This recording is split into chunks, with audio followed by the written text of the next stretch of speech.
Hello, magandang araw po. So, ngayon ituturo ko sa inyo kung paano gumawa ng account dito sa Moonberg. Pero, bago po tayo mag-umpisa, kailangan nyo mag-download ng Google Authenticator. Dahil kakailanganin po natin ito sa paggawa ng account dito sa Moonberg. So, ito po yung logo ng Google Authenticator. So, balik po tayo. Pag meron kayong referral link, direct na po kayo dito sa sign up page natin. Fill upan nyo lang po to.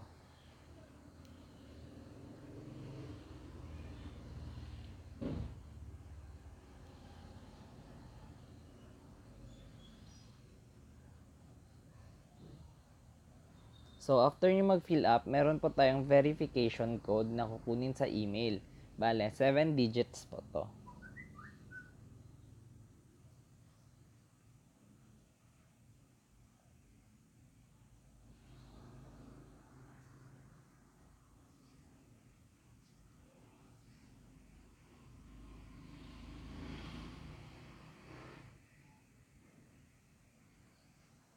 So, ito. Ito po yung secret code natin para sa Google Authenticator.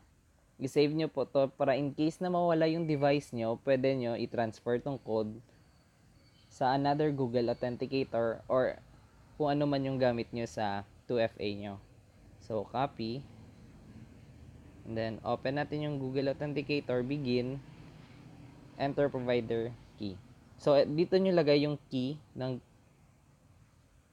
Dapat i-save nyo po ito sa email or sa Facebook nyo and then account name. So, Moonberg, then email.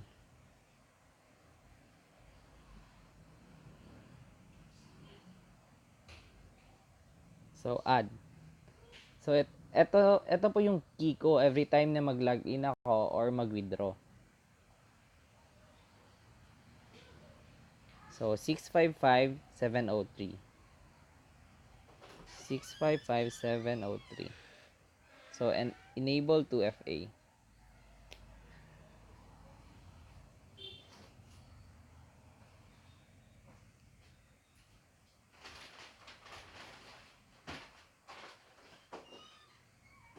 So, every time na mag-login kayo, need nyo i-open tong Google Authenticator nyo para makapag-login kayo sa account niyo. So, ito yung bagong key, 673753. And then, login. Ito na po.